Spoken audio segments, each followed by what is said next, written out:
Kumabog ang puso ni Catherine nang lumakad papuntang sala. Nagkasalubong pa silang dalawa ni Sandro na papunta rin doon na kalalabas lamang sa kusina. Tila naman na malikmata ang binata at ang pagbagsak ng kutsara ang nagpabalik rito sa realidad. I'm sorry about that. Wow. Wow, Catherine. You're beautiful. I was standing there so I don't know what to say. Thanks. I smiled at him. Parehas silang napalingon nang may kumotok sa kanyang pinto. You answer that and I'll be back. Just need a new spoon. Really. I nod and head myself at the door. Pagkabukas niya ng pinto, ay si Andrew agad ang bumungad sa kanya. Kabaliktaran ng suot niya ang suot nitong formal black suit. It suits him like it was made just for him. Hair was brushed up, keeping it away from his face. That made me see how beautiful this man could be. I was so lost in admiring him that I have to blink twice before I can hear him say, "You ready?" He asked me. Oh, oo. Nahihiya na sagot ng dalaga. Naglakad kami palapit sa kotse nito habang nakaakbay ang kamay ni Andrew sa bewang niya. You're so beautiful, Catherine. Bulong nito sa kanya. Parang nagtayuan naman ang mga balahibo niya dahil doon. Nakangisi ito ng nakakaloko habang nauna sa kanyang sumakay. I looked back at Sandro just standing there with a smug in his hand. Alam niyang ginawa lamang iyon ni Andrew para ipakita sa kanyang kaibigan. Great! Now I have to explain it to him too. Where are you going? Are you insane? We're not sitting at the front, Catherine. Sabi nito sa akin nang magpadire-diretso ako para makaupo sa malapit. Ano? Bakit naman? Inosente kong tanong sa kanya habang nakangisi. We're sitting at the back so I can see her. So she can see you. Patuloy ko. No, so I can see her first when she enters. Natatawang tumango lamang ako dahil sa itsura nito. Dinaig niya pa ang groom. Okay ka lang ba? Mukha kang hihimatayin dyan sa pwesto mo, Andrew. Umayos ka nga. I'm fine. Just a little nervous but fine. Sabi ng binata sa akin habang hinihintay namin ang pagpasok ng bride. The music is the cue for the bride to enter. Marami na ang tao nang makarating kami roon kaya't hindi ko pa nakikita ang itsura ng groom. Noong mga oras na iyon sa bride lamang ang lahat ng atensyon, even Andrew. As I saw her, I can help but to nod and appreciate her beauty. Maganda ito at maamo ang mukha. She seems nice. May taste din pala ang binata, I told myself, and I thought it all wrong. I didn't expect her to look so beautiful and nice. Hindi ko na siya tatanungin kung paano niya minahal ang babaeng ngayon naglalakad na sa aisle. She's so beautiful after all these years. Napalingon ako sa kanya nang magsalita ito. I wished she's smiling at me instead of my best friend. That I was the one waiting for her right there, not here. Wala akong masabi tungkol doon. After 2 years, they met again and she's getting married to his best friend. I can't even read the emotions in his eyes knowing the bride is happy with him. He really loves him to be standing here and watching him without her even knowing. Longing are visible in his beautiful eyes that I have to look at what he was looking. Nakafocus lamang ako sa bride at hindi na nasulyapan kung sino ang maswerteng groom nito. Pero nawala ang aking ngiti nang makita ko kung sino ang lalaking ikakasal. Hindi ko magawang igalaw ang ngayon napako na ang aking mga paa. I wanted to run, wanted to breathe but I just couldn't. Dahil ang lalaki ay walang iba kundi ang lalaking minahal ko ng lubos. Nakita kong napakunot ang noo ni Andrew nang makita ang itsura ko, asking me if what happened or I'm okay. Jericho? Huminga siya ng malalim. Hindi pa rin siya makipaniwala sa nakikita. He confirms that I am not seeing things when he looks at the groom and back at me. He's here and he's real. After 4 years of not talking, this is how we met? The joke on me was funny, it didn't make me laugh. Just one look at him and I'm back to my old self. When I was happy, when we were both happy and contented, where I always believed everything, trust anything. Promise of forever floats in the air as he told me how much he loved me and how he can't live without me. Para akong bumalik sa umpisa ngayong nakikita ko siyang masaya. I shouldn't feel this way but I did. Kailan ba magiging patas ang mundo sa akin? Do you trust me, Catherine? He asked me.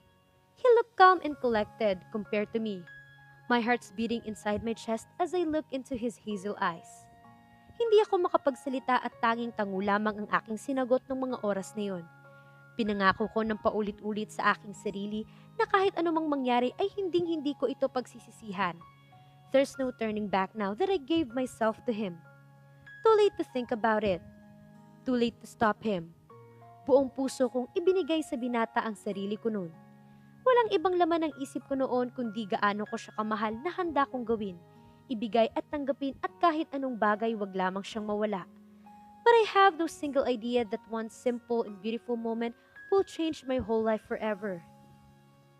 Isang laro lamang yan, Catherine. No meaning and no feelings. Saad sa akin ni Jericho na nagpatigil ng mundo ko. No. Hindi totoong sinasabi mo. Pilit kong iniisip na panaginip lamang nang narinig ko pero sinabi ng isip ko ang buong katotohanan na pinaglaruan lamang ako ng lalaking pinagkatiwalaan ko ng lubos.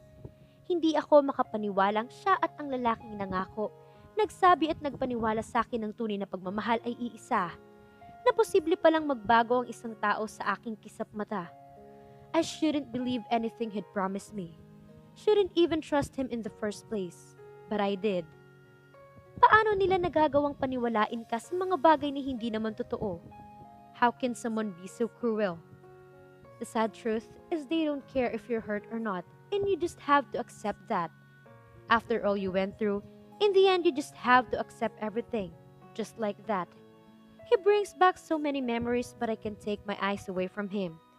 Kahit na ayoko nang muling maalala pa iyon, hindi ko pa rin magawang lumayo. I'm done running, from him and from everything. One left behind me. Warm pair of hands cupped my face. Sumalubong sa akin ang matingkad na asul na mga matang nag-aalalang nakatitig sa akin. Ay, sorry, akala ko. Naputo lang aking sasabihin dahil nagsalita na ng vow ang bride. Parehas kaming napatingin sa harapan. Pinitawan niya ako at tinignan namin ng babaeng mahal niya na nangako sa lalaking mahal na mahal ko.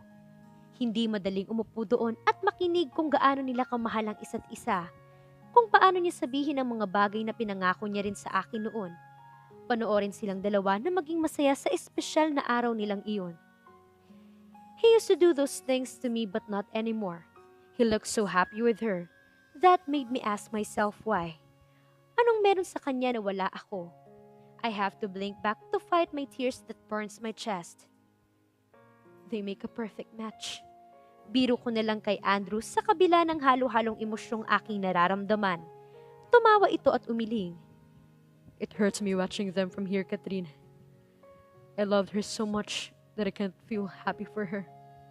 Gusto ko ring sabihin na parehas ng kami ng nararamdaman, na naiintindihan ko ang gusto niyang sabihin pero hindi ko magawa. I was there looking as a father told him to kiss the bride, pronouncing them as husband and wife. Hindi ko maialis ang mata ko sa kung paano lumapat ang kanyang labi sa nooy sa akin lamang dumadampi. Humiti ako ng mapait dahil alam kong hindi siya magiging ganon kasaya sa akin. Kami lang atang dalawa ni Andrew ang hindi masaya ngayong araw. Tahimik kaming lumabas ng simbahan nang magpicturean na ang bagong kasal. Hindi ko alam kung paano ako nakatagal na tapusin ang kasal niyang yon. Kung paano ko natiis ang panoorin ang sarili kong maging matatag kahit gustong-gusto ko nang sumuko. I am actually proud of myself that didn't even cry any single tears. I was yet again numb from the pain I forced myself to ignore through the years. Alam kong hindi rin magtatagal at bibigay rin ako kaya't bago pa mahuli ang lahat, siniguro ko ng kahit anino ko ay hindi niya makikita. Kaya't ganun na lang ang gulat ko nang sabihin ni Andrew kung saan kami sunod na pupunta. At the reception, Catherine, remember? We need to make them see that I was happy. Pero, we just waited for a while. Be back. Saglit siya nitong iniwan doon matapos nitong magpaalam sa kanya para manigarilyo. Nakaalis na si Andrew bago pa man siya makatanggi. Napasandal na lamang si Catherine sa kanyang inuupuan at malalim na pabuntong hininga. Siguro, ito ng panahon para harapin ang lahat, Catherine. Sabi niya sa kanyang sarili at hinayaang maglandas ang mga luhang dapat ay kanina pa bumubuhos sa kanyang pisngi. Bago pa man bumalik si Andrew, ay sinigurado kong wala nang bakas pa ng pagluha sa aking pisngi. Nag-retouch rin ako para makasiguro. Pumayag akong hawakan niya ang aking bewang nang mag-aya siyang pumasok. He told me that we have to make sure that we pull this through and act like we were a real married. Everything is perfect. Talagang ginastusan ang kanilang kasal para lang masiguro na lahat maganda. Funny how we used to plan these things back then. Kakain muna tayo bago natin sila batiin. Wika ni Andrew. He looked stiff and nervous just like me. I can still see them through here. His right hand is placed firm in his wife. Kapit na kapit, akala mo mawawala. We head to the buffet and just like the place. Papahuli pa ba ang pagkain? Andrew laughed at me when we both take 2 turns back. He didn't expect me to eat like this. Isip-isip ko minsan lang naman ako makakain ng masarap, dilulubusin ko na. Pareho kaming nakaupo sa bahagyang malayo kung saan nakapwesto ang bagong kasal. Akala ko nga ay sa malapit kami pupwesto. Buti na lang at hindi. I watched Andrew wave at someone he used to know. Probably the bride's brother or cousin. I don't know. It doesn't matter. Grabe Andrew, long time no see. He smiled at him. Nagkamayan ng dalawa bago muling nagpatuloy sa pag-uusap. Hindi mo ba ako papakilala sa magandang kasama mo? Maganda? Wait until I wipe this lipsticks off my lips.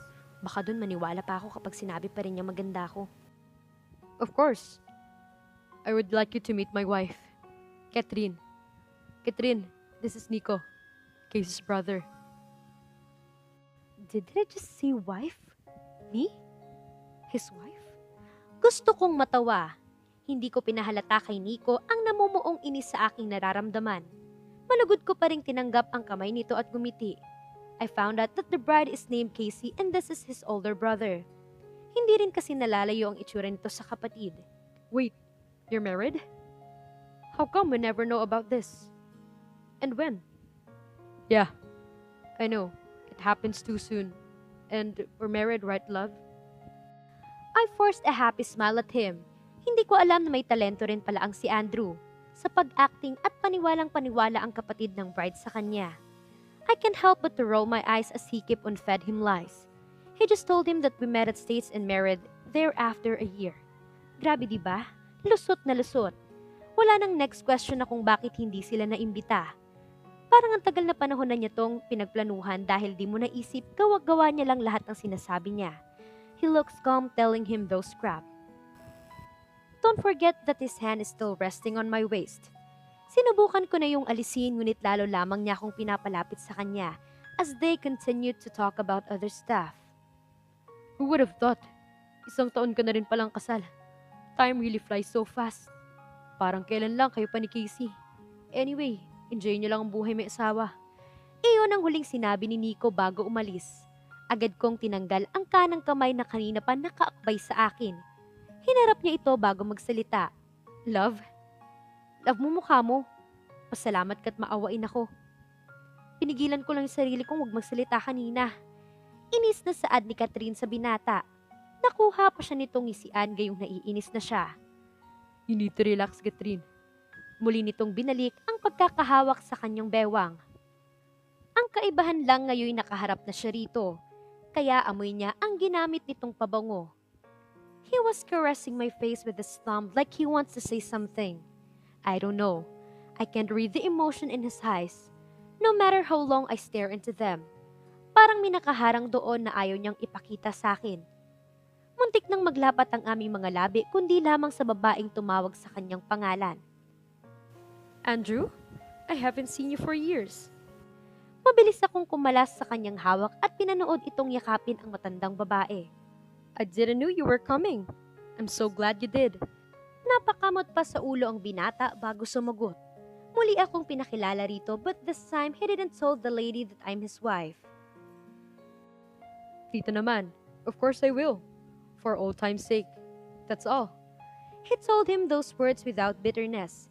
He clearly loved the bride so much. My son told me that you're married already? And you never tell me? He shook his head. It's a real long story, tita. It happened so fast and now we're together.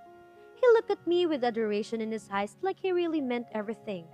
He deserved an Oscars because I almost believe him.